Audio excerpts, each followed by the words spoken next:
Então, nós vamos falar hoje um pouco pela manhã, um pouco mesmo, que agora só tem 37 minutos, sobre couraça da justiça.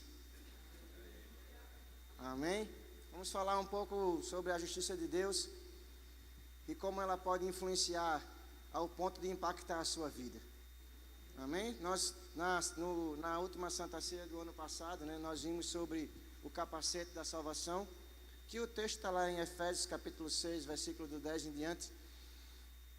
Então a gente viu alguma coisa de como a salvação, o que é a salvação e como ela pode impactar as nossas vidas, na nossa cabeça, na nossa alma.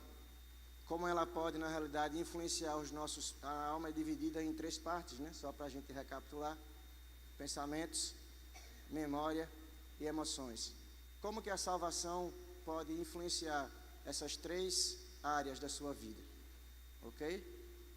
Aí você pode olhar no YouTube. Coloca o texto aqui para a gente começar. Efésios capítulo 6, versículo 10. Pode ser nessa versão mesmo aí, que é a minha, tão antiga quanto eu, é a Ara. Quanto mais sede, Efésios capítulo 6, versículo 10. Se você quiser abrir também. Quanto ao mais sede fortalecidos no Senhor e na força do seu poder, revestivos de toda a armadura de Deus, para que você possa ficar firme contra todas as ciladas do diabo.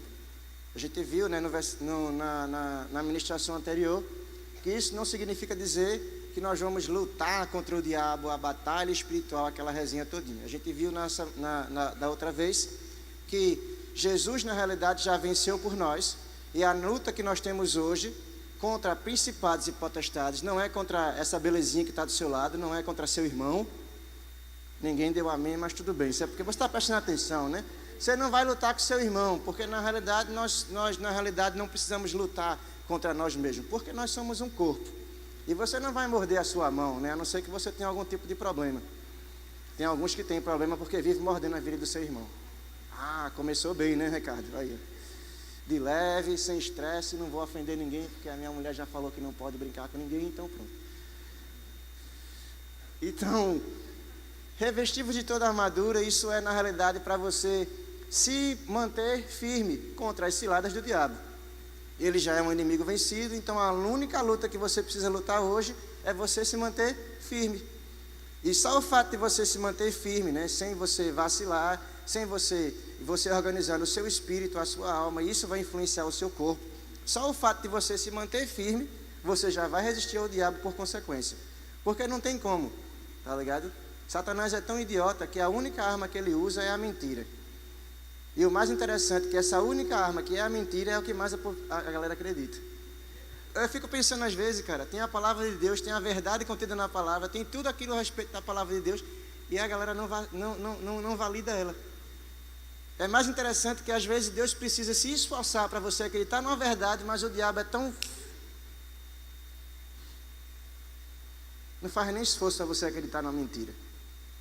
Quer ver? Se eu disser a você, você vai viver toda a sua vida de forma piedosa, tranquila, você não vai adoecer, você vai morrer uma boa velhice, cheio de dias, cheio de... Eu tenho que dizer isso todos os dias. Isso é uma verdade, está contida na palavra. E eu tenho que lutar contra a sua mente para que você acredite nisso. E Deus já imaginou do céu fazendo a mesma coisa, tentando fazer você lembrar e acreditar nisso. Aí o diabo vem com um sentimento: você vai morrer. Uma frase. Você já se acaba. Por isso que o texto diz: se revista de toda a armadura de Deus. De quem é a responsabilidade? Sua, bebezão, não é minha. Eu sou responsável por minha vida, por minha alma, por meus pensamentos. Ok? Revestido de toda a armadura de Deus para que você possa ficar firme contra as ciladas do inimigo. Porque a nossa luta não é contra a carne nem contra o sangue, e sim contra principados, potestades, os poderes do mundo tenebroso, as forças espirituais do mal. Ele está relatando aqui que você vai resistir contra isso aí. Mas isso aqui não potencializa o poder que ele tem sobre você. Deu para entender? O que o texto está querendo dizer é que, da mesma forma que o mundo real, né, tem uma organização, o mundo celestial, o mundo espiritual também tem uma organização. E nessa organização, quando Satanás caiu dos céus, ele trouxe consigo as hostes do diabo, que eram anjos e viraram demônios. Então há uma hierarquia, e o que ele está relatando aqui é uma hierarquia: principado, potestades. Deu para entender? Anjos, arcanjos, querubim. Está dando para você entender? Está dizendo aqui que você tem uma hierarquia, que o mundo Satanás tem, que o mundo espiritual tem uma hierarquia.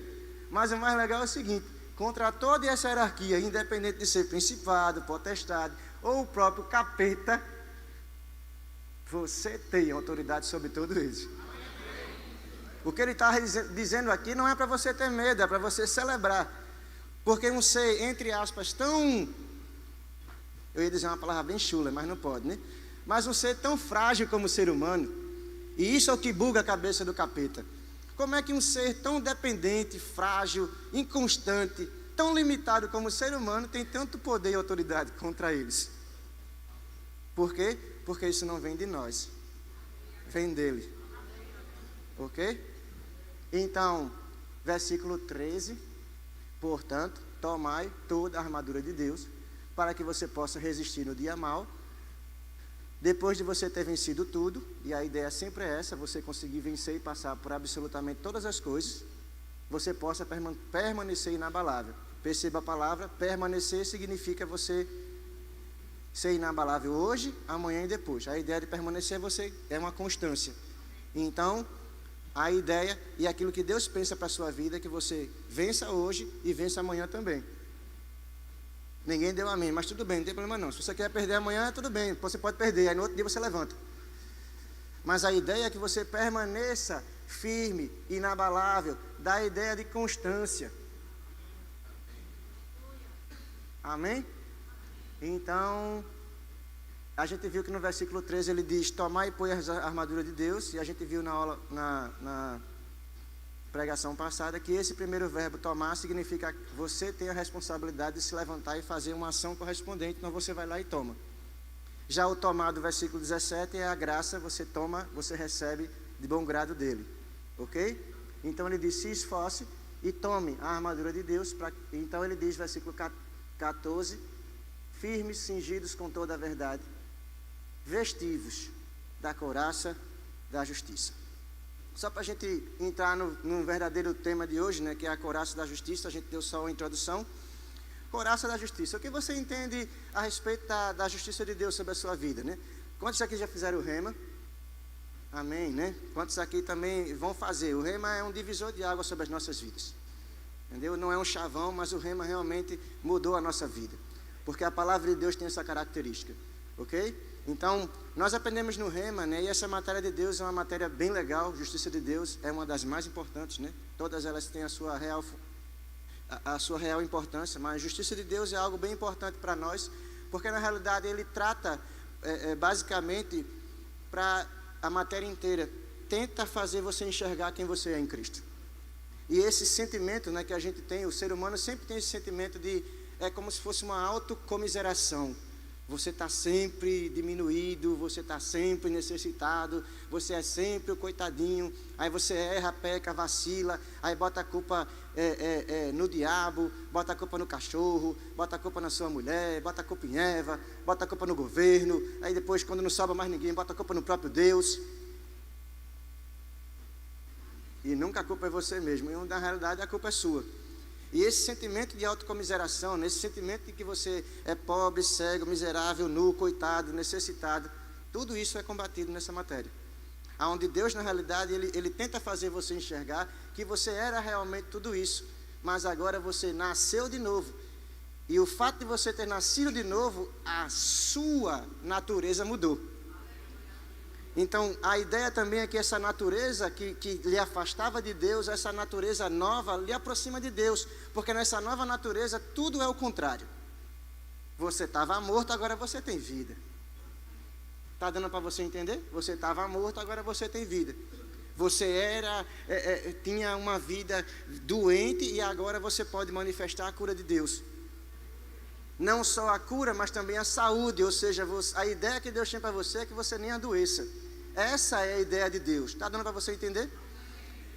Então, se você era necessitado, agora você é suprido. Se você não tinha expectativa, agora você tem uma expectativa de um futuro. Se você se achava impotente, agora você sabe que você pode todas as coisas naquele que te fortalece. Está dando para você entender? A sua vida mudou, a chave virou. Por quê? Porque você saiu do império das trevas e você foi transportado para o reino de uma maravilhosa luz. E a ideia de reino é justamente essa, irmãos. Você nasceu de novo para reinar. Você nasceu de novo para manifestar a luz de Deus para as outras pessoas. Você nasceu de novo para que você pudesse desfrutar da vida de Deus, mas também você trouxe uma responsabilidade de você fazer com que essa vida de Deus que você carrega pudesse impactar a vida de outras pessoas. Justiça de Deus a gente vê no Rema, né, que é aquele conceito de justiça do Rema, que é ensinado no Rema, é muito legal. Justiça de Deus é o fato de você estar diante de Deus sem medo, sem culpa, sem nenhum complexo de inferioridade, ao ponto de você chamar Deus de Pai como se o pecado nunca tivesse existido sobre a sua vida. Esse é o conceito que nós aprendemos no Rema e é a pura verdade. Mas como fazer com que essa justiça chegue às nossas vidas e seja uma realidade de nossas vidas? O que de fato a justiça de Deus trouxe para nós? A justiça de Deus trouxe para nós como consequência o julgamento também. Porque o julgamento é a aplicação da justiça. Está dando para você entender? A ideia de justiça é retidão, correto. A ideia de justiça é como se você recebesse aquilo que você merecia. Quando Deus opera com justiça, na realidade, Ele dá ao homem aquilo que ele merece, na condição que ele está e aquilo que ele realmente merece. Da mesma forma que Deus é amor, também Ele é justiça. Então Ele vai dar ao homem aquilo que ele merece. Quando nós estávamos numa condição de separados de Deus, o que é que nós merecíamos? Morte, separação. Mas a Bíblia diz em 2 Coríntios capítulo 5, versículo 21, que aquele que não conheceu o pecado, Jesus, Deus o fez pecado por nós, para que através dele nós pudéssemos ter acesso à justiça de Deus, para que nós pudéssemos desfrutar da justiça de Deus, para que nós fôssemos transformados à própria justiça nele. Como Jesus é a própria justiça, né? Jesus, ele é a justiça de Deus, é a manifestação da justiça. Então, Jesus, ele veio trazer de volta para a humanidade aquilo que realmente a humanidade merecia. E a graça fez com que nós alcançássemos o favor de Deus ainda numa condição de pecado. Porque no momento a gente merecia a morte. Mas o dom gratuito de Deus é a vida eterna. E ele, através da graça, trouxe o benefício de nos tornarmos corretos diante dele. Está dando para você entender? Eu estou falando muito rápido. É porque eu fiquei olhando para o cronômetro aí. Então, nós naquela condição, nós merecíamos a morte. Jesus veio manifestar a vontade de Deus para o ser humano. E Jesus veio como uma humanização do próprio Deus, como se fosse uma encarnação da própria divindade. Quando nós olhávamos para Jesus, nós podíamos ver o próprio Deus. Jesus, ele veio como uma manifestação física e visível de um Deus que era tão invisível e aparentemente tão longe. Mas Jesus veio manifestar a justiça de Deus e veio dar ao homem aquilo que ele merecia. Porque na realidade Jesus veio corrigir um problema que tinha acontecido lá no Éden.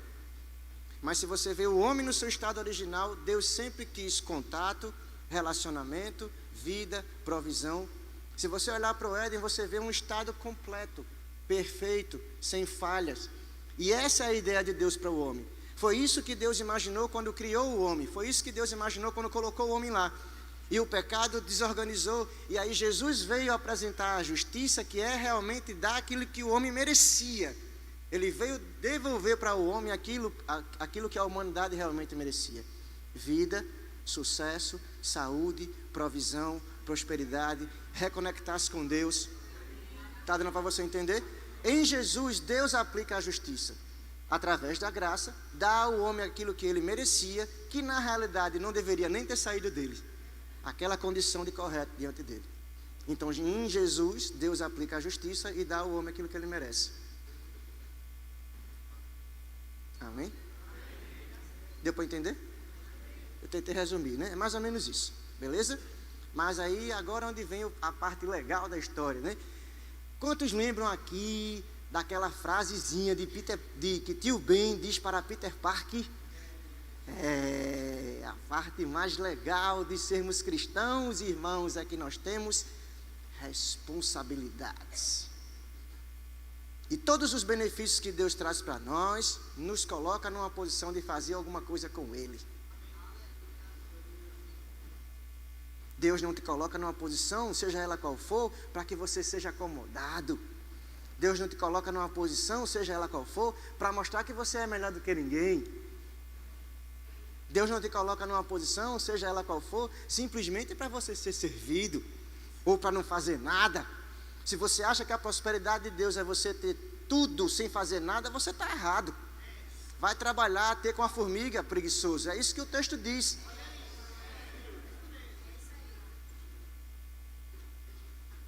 Mas a prosperidade de Deus é para que você consiga concluir o objetivo. Porque prosperidade significa você ser produtivo e conseguir o objetivo pelo qual você foi designado. Você começar uma carreira, você terminar aquela carreira e você ser produtivo nela. Mas até essa prosperidade, irmãos, é para que você faça alguma coisa. O texto diz lá em 2 Coríntios 9, você já leu isso várias vezes, não é não? É o texto da salvação, do dízimo de oferta na hora que a gente vai pregar. Quando a gente não sabe o que ler, lê 2 Coríntios 9. E a ideia realmente é aquela, Deus ele nos faz suprido para que a gente possa suprir. Porque se você não for suprido, você não vai suprir. Porque ninguém vai dar aquilo que não tem. Como que você vai ajudar uma pessoa necessitada se você precisa mais do que ele? E a ideia é para que você alcance o resultado de você desenvolver, para que você leve outras pessoas a se desenvolver junto com você. Porque você não é uma torre que você cresce sozinho para cima. Lembra do que eu falei? Nós fomos transportados para o reino. E a ideia de reino é a abrangência. A abrangência. Não é um império, uma torre. Não é Babel, que pode cair a qualquer momento. É um reino. E a ideia dele é que pessoas sejam influenciadas pelas ordens, pelas leis que vêm do trono da graça. Então a ideia de justiça, irmãos, é para que você viva uma vida realmente correta e digna diante dele. Para quê? Para que você possa ser um ponto de contato entre Deus e os homens. Coloca para mim a definição. A primeira, coloca aquela primeira imagem de couraça. É uma imagem bem legal. Ó, isso aqui é a imagem de couraça, né? Na armadura de Deus, a ideia é mais ou menos essa aí. Tem o capacete, que é aquele troço que bota na cabeça. Couraça é esse troço aí que a galera botava no peito. E a ideia de couraça é proteger o coração. Coração, né? O rins, o fígado, o estômago. Porque na realidade era notório que se você levasse você não, né? Que você não estava lá. Mas se um soldado levasse uma flechada na perna, ele poderia continuar lutando. Se ele levasse uma flechada no braço, ele poderia continuar lutando. Mas se ele levasse uma flechada no coração, a probabilidade dele continuar lutando era muito baixa. A não ser que ele fosse Aquiles, não, daquele de Troia, que teve que levar 3 flechadas. Aí, não tem como, velho, eu pregar sem contar piada, né? Mesmo que seja sem graça, né, Tiago? Não tem como, né? Teve gente aqui que disse, quem é Aquiles, hein? A ideia de couraça é mais ou menos isso aí, ó. É um troço de metal que ia proteger o peito do camarada lá. Só que o legal da couraça é isso aí. Se você assistir aqueles filmes, né, medievais, né, como a Troia, os outros aí, você vai ver, né, e principalmente os filmes que relatam muito sobre o Roma, né, o Império Romano, tal e pá, aquela resenha todinha. Existiam 2 tipos de couraça. Essa couraça aí, que os soldados romanos, né, era mais ou menos como essa. Não é essa daí, mas é mais ou menos como essa. Mas se você vai ver isso nos filmes mesmo. A ideia de couraça é... O Império Romano, como era o império mais poderoso da época, né, e o mais imponente daquela região. E a galera, a gente já viu isso. A galera tinha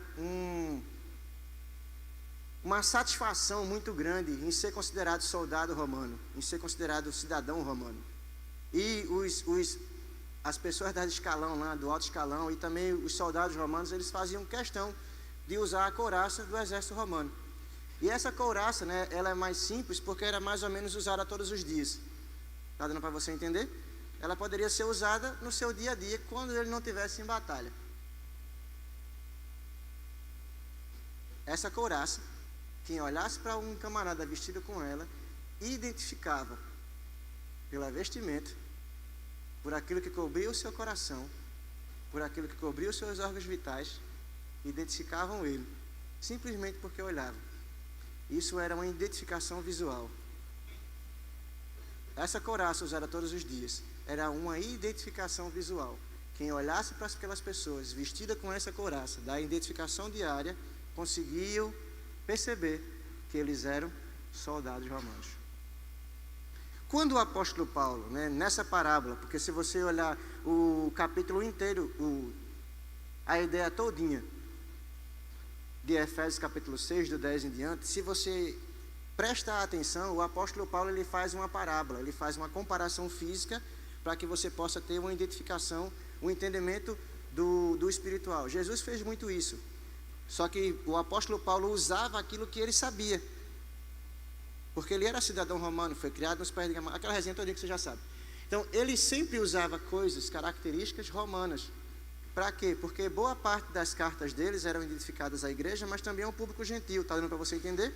Então, quando o apóstolo Paulo escreveu sobre couraça da justiça, ele sabia que as pessoas que eram gentias iam saber o que ele estava querendo dizer. E o que ele estava querendo dizer é que esse tipo de identificação, couraça da ideia de identificação, esse tipo de identificação, as pessoas precisavam olhar para você, quando elas olhassem para você no dia a dia, hoje, amanhã e depois. Quando as pessoas olharem para você, elas têm que perceber e não demorar muito para enxergar a identificação de que você nasceu de novo. E uma identificação, um dos significados da palavra justiça é retidão. É você ser uma pessoa correta. Eu preciso desenhar, né? Falar muito sobre retidão, correto, né? Preciso, não? Preciso? Mas vou, né? Não? E aí... Então, irmãos, seus pensamentos têm que ser corretos. As porcarias que você assiste, porque você assiste, boy, tem que ser correta. As coisas que você fala. Sabe o que é o pior? Todo mundo aqui sabe disso. E não fazem porque não querem fazer. Porque até uma pessoa que se nascer de novo daqui a pouco, ela sabe, depois de um tempo, que ela tem que andar de uma vida correta. Por que você não anda? Você não anda porque você não quer. Você não anda porque o seu pensamento ainda é do passado. Ah, eu sou injustiçado, eu sou o menor. E aí você tenta fazer as coisas erradas para você chamar a atenção. Às vezes é isso, às vezes é falta de responsabilidade mesmo.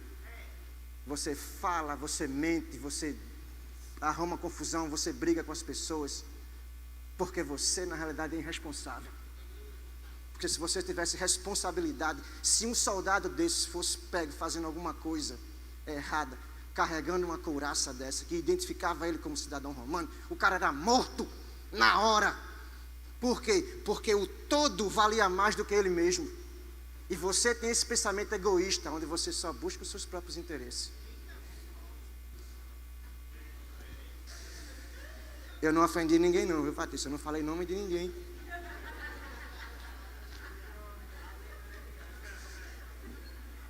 É pra gente começar bem o ano, não é não? Primeira Santa Ceia do ano, a gente tem que começar bem. E eu nem me empolguei muito, viu? Só fiz só o básico. É porque você é irresponsável mesmo. Porque se você tomasse a responsabilidade de manifestar aquilo que você diz que você é, você iria ser mais responsável com suas atitudes. Você iria ofender menos as pessoas. Você não queria derrubar ninguém, nem concorrer com ninguém. Você iria se importar realmente com as pessoas.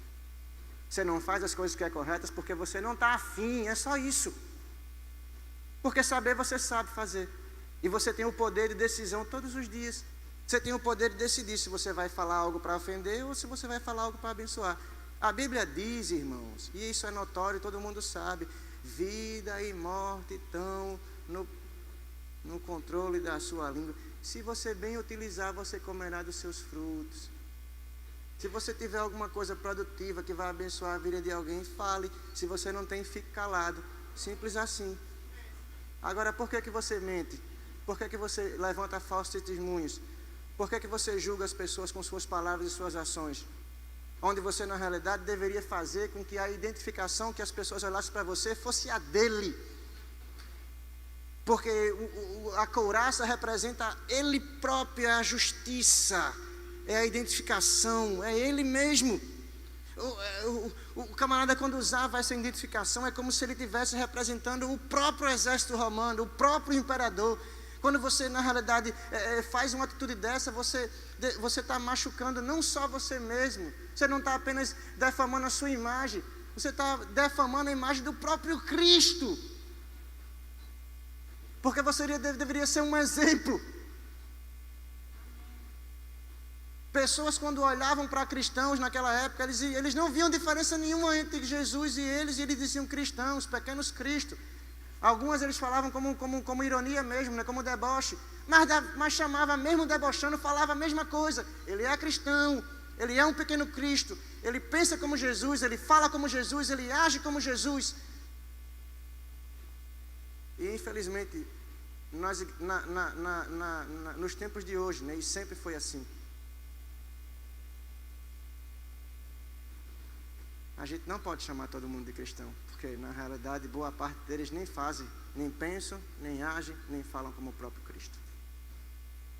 E o começo do versículo diz: tome a armadura de Deus, ou seja, tome a responsabilidade, tome uma atitude, isso vai partir de você. Enquanto você não fizer, ninguém faz. E todo mundo fica levando a culpa, porque nunca ela é sua, né não? Bebezão. Quando é que você vai crescer? A gente não tem tempo mais não, pô. A gente está falando a mesma coisa sempre. Ó, Jesus está voltando, Jesus está voltando. Isso não é um chavão. Ele realmente está voltando. E você não entendeu ainda que se você está vivo até hoje, até agora, é porque o seu propósito não foi cumprido ainda. Mas ele nunca vai ser cumprido se você não fizer nada para que ele seja cumprido. Aí você vai acabar o seu tempo aqui na terra, você vai partir, vai chegar lá e Jesus vai dizer assim: e aí, tu fizesse o quê? Ah, eu não fiz porque não deixaram.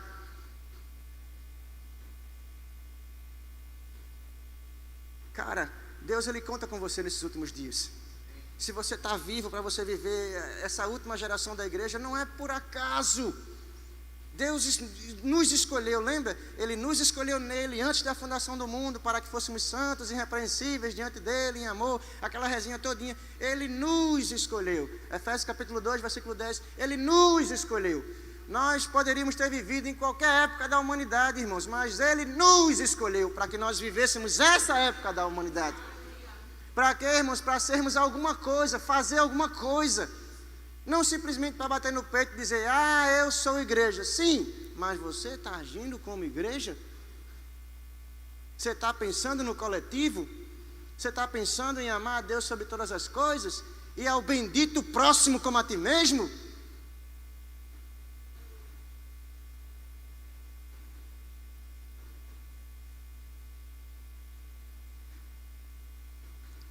Foi uma pergunta, né? Não precisa você me responder.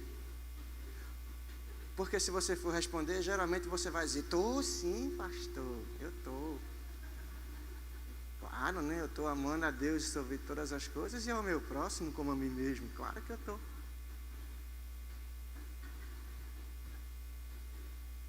Mas aí fica para você mesmo ser introspectivo, né? Coloca a segunda imagem aí, por favor, para que a gente pule a imagem, né? Para que a gente... Essa é um tipo de couraça que ela era basicamente usada nas guerras. Então ela tinha uma estrutura um pouco mais reforçada. Ela não era apenas para identificação, mas era para proteção. Então ela protege aí o pescoço, o peitoral, os braços e essa resinha toda. Baseado nessa imagem aí, coloca, lembrou dela? Essa imagem é proteção, tá bom? Coloca o significado da palavra couraça, significado do dicionário. Armadura feita de metal ou couro, os soldados usavam no peito e nas costas para proteger de golpes do inimigo. Peito de prova. Qualquer coisa, concreta ou abstrata, e sirva para a proteção de uma pessoa contra os revés do infortúnio. O outro significado, revestimento ósseo formado pelas escamas de certos peixes, sentido figurado. Mas a ideia da palavra couraça é proteção, resguardo, capacidade de não se deixar atingir, ferir por injúria, ingratidão, maledicência, má sorte. Proteção contra algo que possa lhe atingir, algo que lhe possa ferir, algo que lhe possa injuriar, algo que possa servir como ingratidão, algo de pessoas mais falam sobre a sua vida. A ideia de couraça da justiça é não apenas identificação, mas também proteção. Lembra que o texto fala que você precisa se proteger contra as ciladas do inimigo, e a melhor forma de você se proteger contra as ciladas do inimigo é você entender que Jesus fez um processo de justificação contra a sua vida.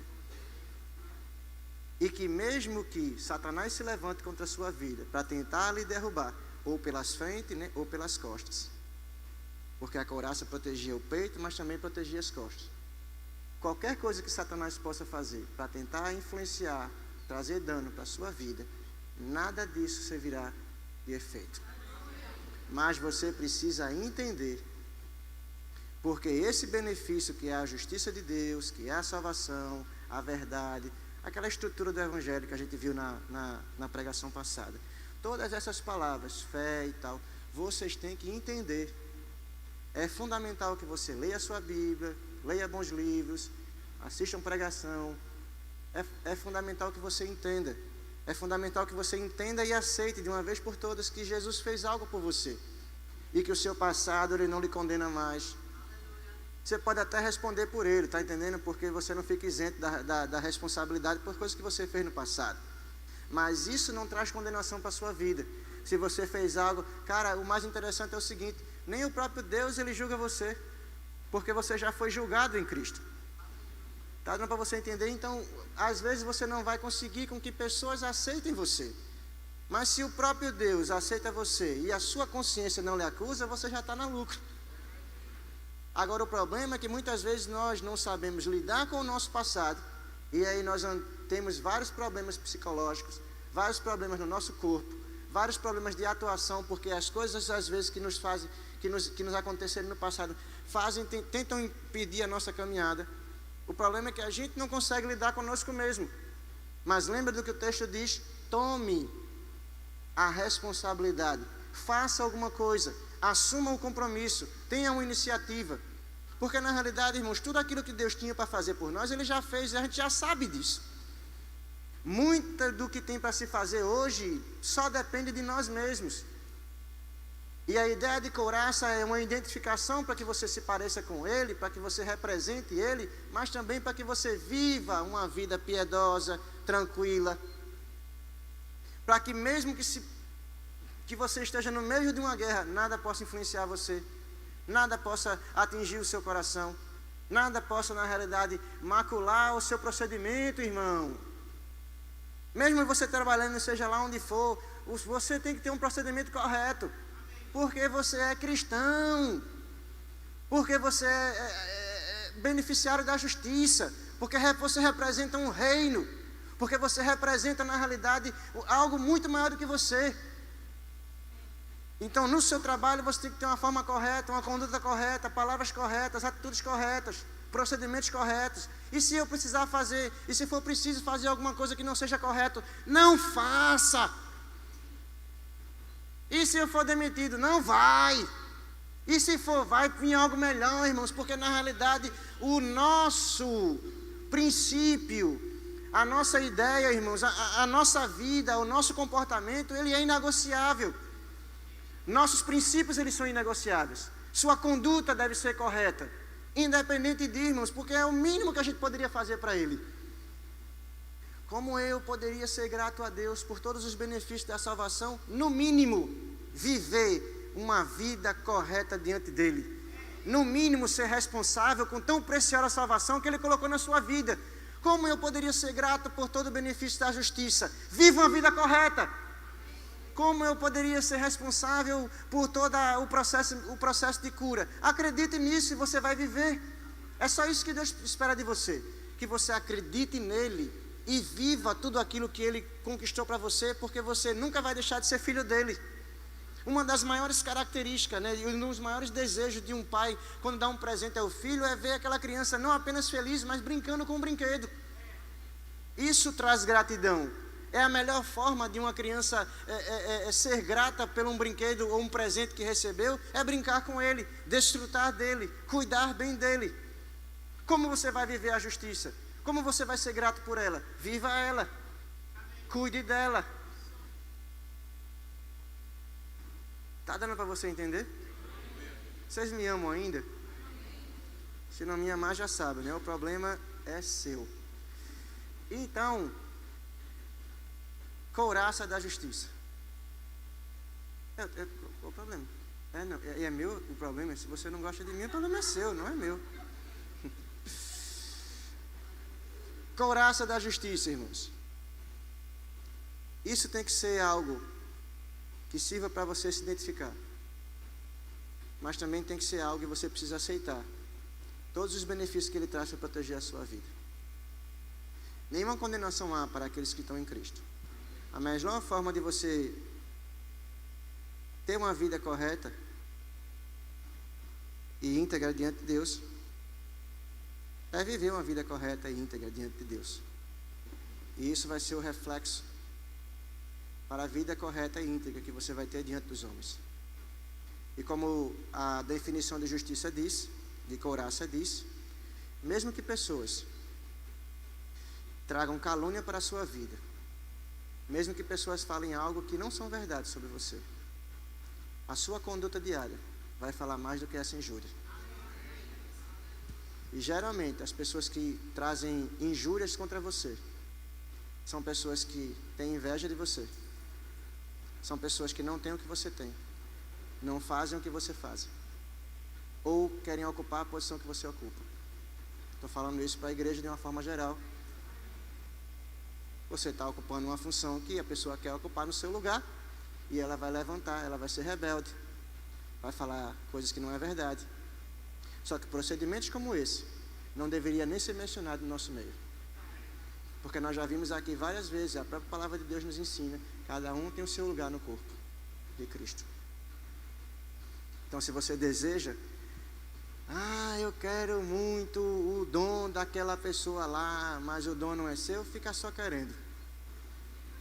No mínimo, querendo a influência que você vai receber daquela pessoa. Sabendo, irmãos, cada um tem o seu lugar no corpo.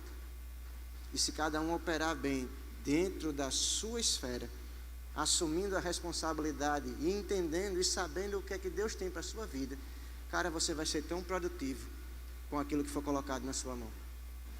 Independente de onde você esteja servindo. No Ministério de Socorros, né, que a gente acredita muito nisso aqui no Verbo da Vida, que é no departamento infantil, ou na diaconia, ou no louvor, ou no estacionamento, ou na mídia. Ministério de Socorros.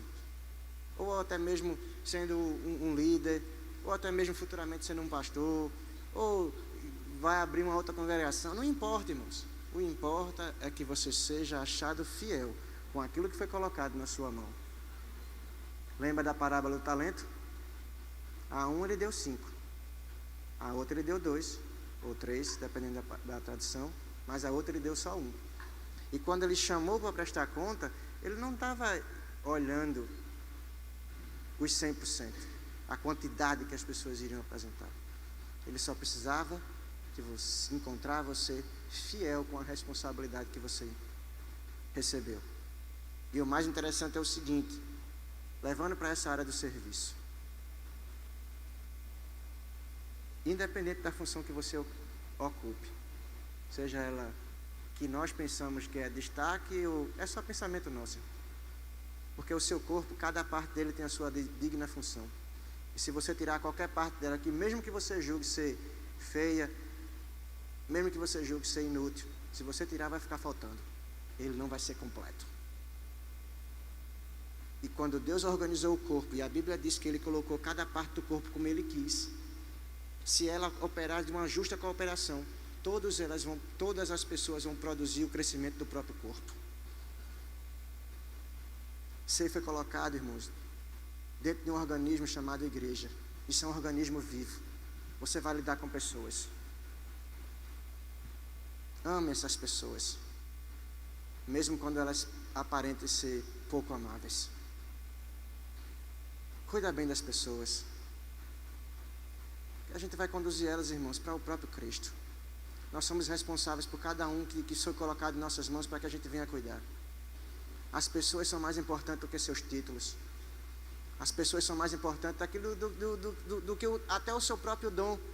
Porque o seu dom, seus títulos, sua posição na tua igreja, tudo é por conta das pessoas. Se não tiver as pessoas, nada funciona. Se não tiver as pessoas, não adianta de nada. Ama as pessoas. Cara, tem tanta gente aí para a gente cuidar. E você preocupada com a quantidade de pessoas na sua conexão, porque o outro tem mais do que a sua, pelo amor de Deus. Habitualmente, cara, deixa de ser pequeno, cresce. Ah, eu tenho mais pessoas na minha conexão do que outros. Não estou dando recado para ninguém não, tá ligado? Só para você entender, porque essas conexões que a gente está funcionando é só o modelo do algo grandioso que a gente vem por aí, irmãos. Tem tanta coisa para a gente fazer, tudo que a gente fez até agora é só modelo, é só a base de tudo aquilo que virá. Então esse tipo de sentimento não pode ter em nossas vidas. Por quê? Porque tem muita coisa para se fazer, tão pouco tempo, e a gente não pode ficar perdendo tempo. Entendeu a resenha? Tem tanto pouco tempo e a gente não pode perder tempo. Nós precisamos que vocês cresçam. Jesus precisa que vocês cresçam. Organize a sua mente. Guarda seu coração. Esses dias que estão chegando aí, né, que são os últimos dias dos últimos dias. Cara, a gente vai ter tanta coisa para a gente guardar a nossa fé. Que você precisa estar bem com a sua mente. Você precisa estar com o seu espírito fortalecido. Ora. Ora, irmão. Tenha tempo de devocional. Ora, leia a Bíblia, tenha devocional. Se enche por dentro. Para que você possa estar sadio, para você poder curar pessoas, para você ajudar pessoas. Você precisa estar bem, irmão, porque se você não estiver bem, você não vai trazer benefício para ninguém. Só vai ser mais um arrumar problema. E a gente não está querendo dizer que você não possa precisar de ajuda. Mesmo os antigos precisam de ajuda também, e a gente está aqui para se ajudar uns aos outros, sem condenar ou julgar ninguém. Essa é a ideia do Evangelho. Essa é a ideia do reino. Couraça da justiça, identificação diária, couraça da justiça, proteção contra as ciladas do diabo, proteção contra absolutamente tudo. Justiça, entende de uma vez por todas, você foi justificado nele. Seu passado, cara, foi apagado nele. Pessoas não podem acusar você pelo que você fez. E mesmo que elas tentem fazer isso, cara, não considera. Porque aquilo que Deus fez por você é maior do que as pessoas podem dizer a seu respeito. Gostei dessa frase, viu? Vai na página, é só uma sugestão, né? Aquilo que Deus fez por você é maior do que o que as pessoas podem dizer a seu respeito. Vocês me amam ainda? Graças a Deus, né? Não? Vamos tomar a Santa Ceia. Ai, meu joelho.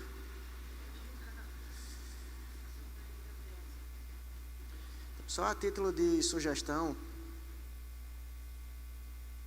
tem esse livro aqui, muito bom. 2 tipos de justiça, de E.W. Kenyon. Eu já li, é extraordinário. Quais são os 2 tipos de justiça, pastor? Leia que você vai descobrir.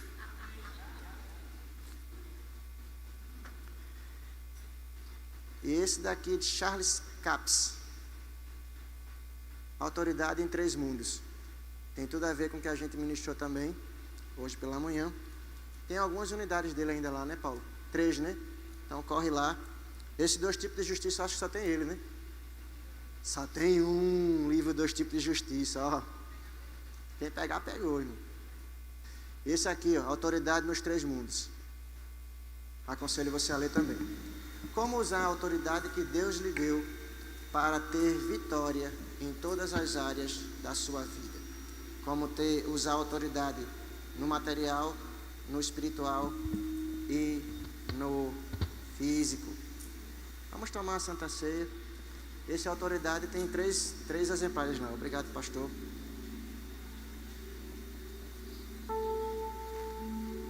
Então, Santa Ceia, na realidade, irmãos, nós já sabemos disso.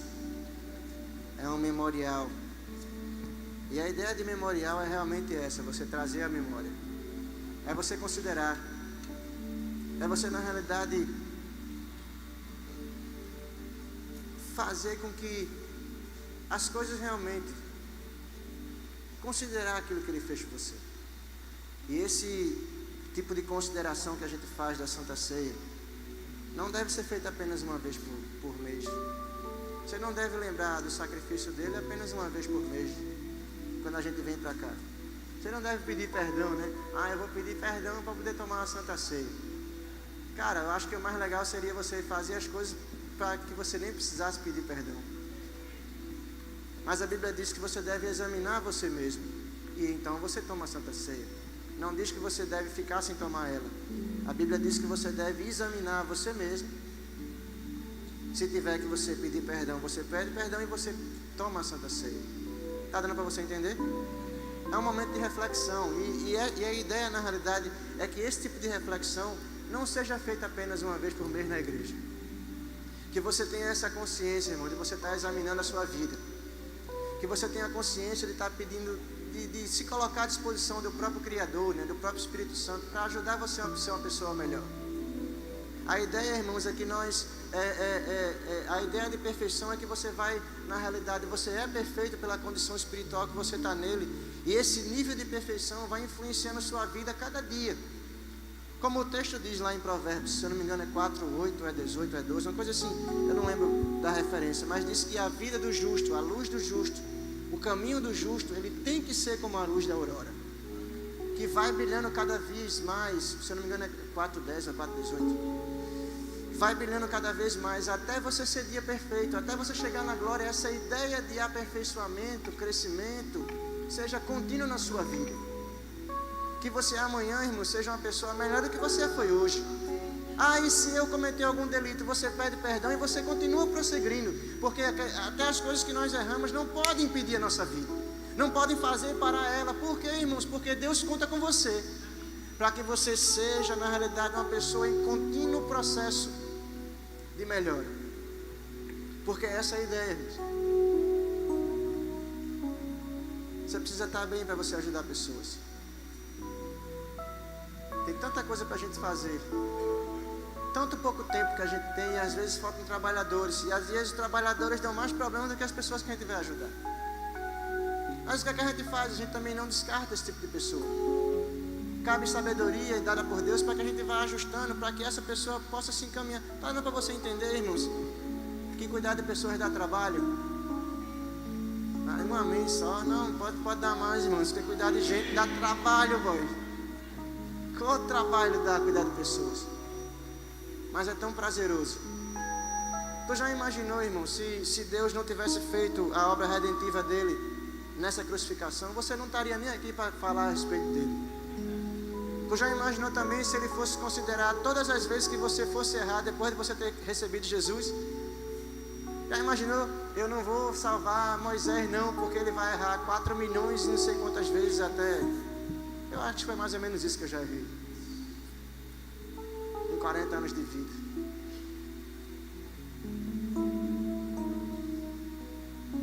Mas se eu for considerar todos os meus erros, sem olhar para aquele que poderia me perdoar deles,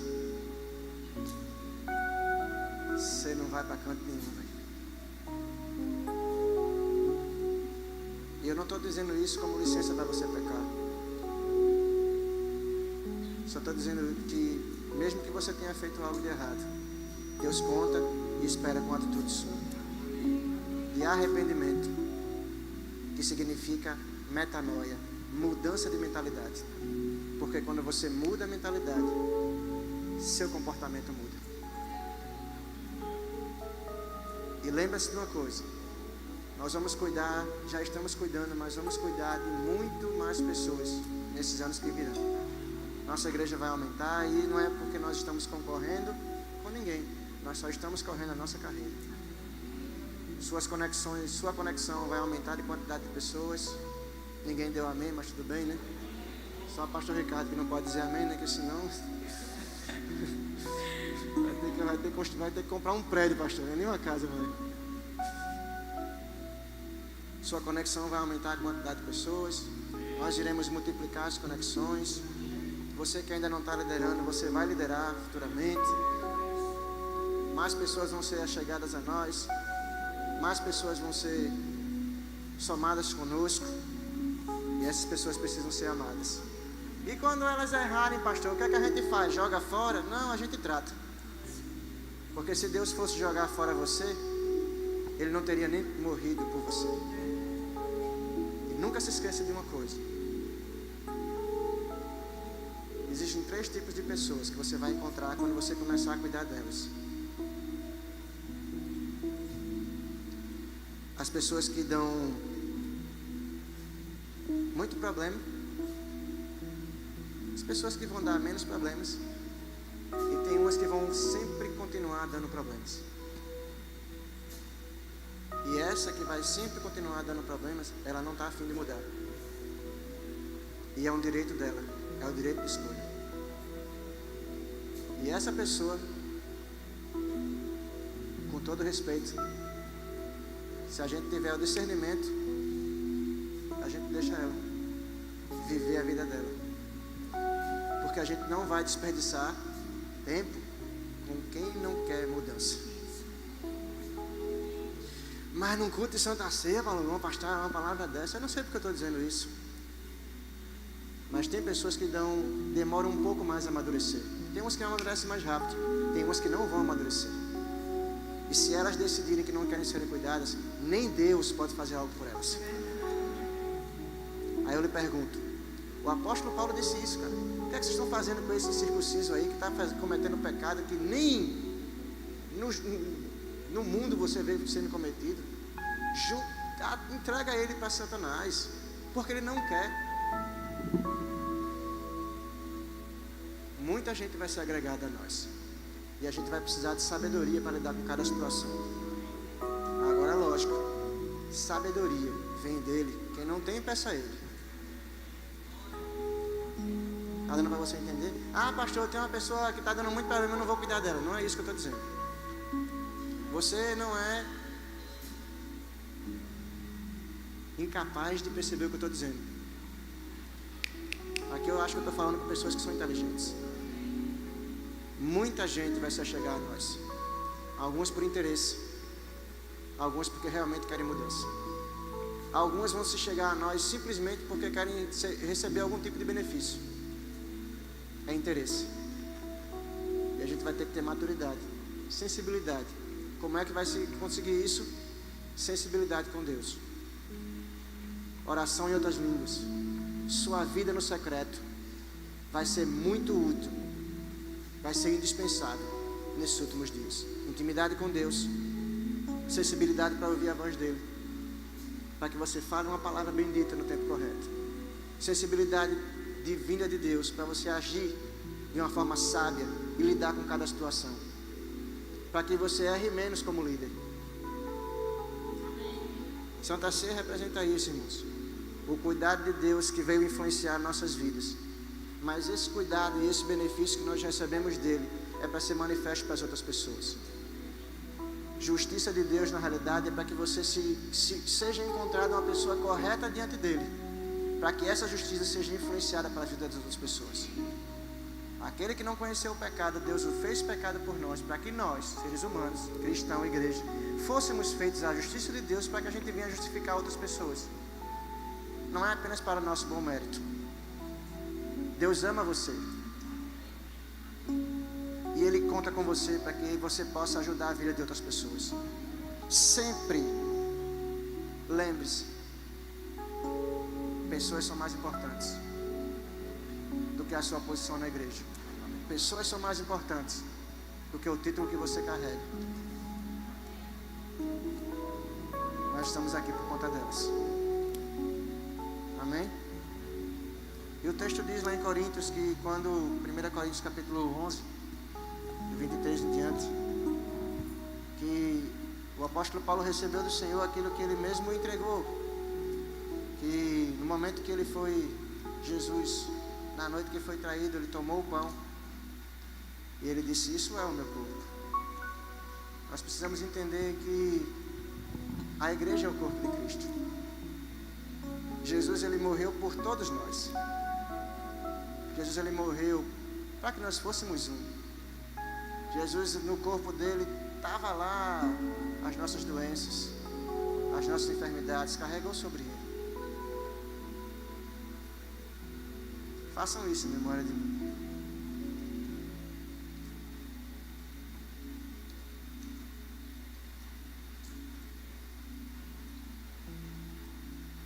Depois que eles comeram, eles pegaram o cálice. E a gente já viu isso em aliança de sangue. Esse é o cálice da nova aliança, que foi derramado para nos fazer um só. E nessa aliança de sangue, nós olhamos para ele como uma soberana. Nós recebemos dele a influência da soberania, do cuidado, da proteção. Mas assumimos também a responsabilidade de o servir. Nós reconhecemos a soberania dele.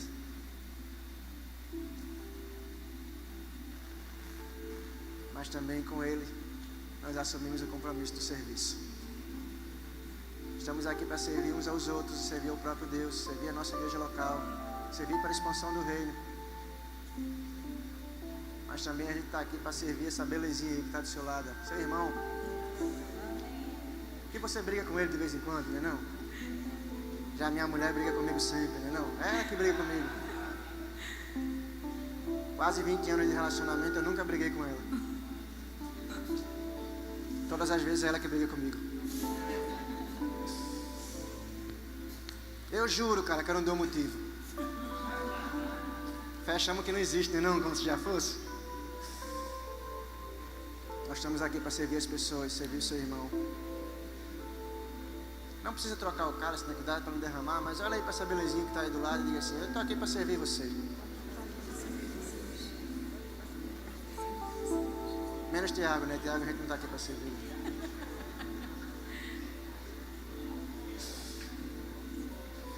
Tiago sofre bullying no grupo da gente, né não, Alif? A gente está aqui para servir vocês. Façam isso em memória de mim.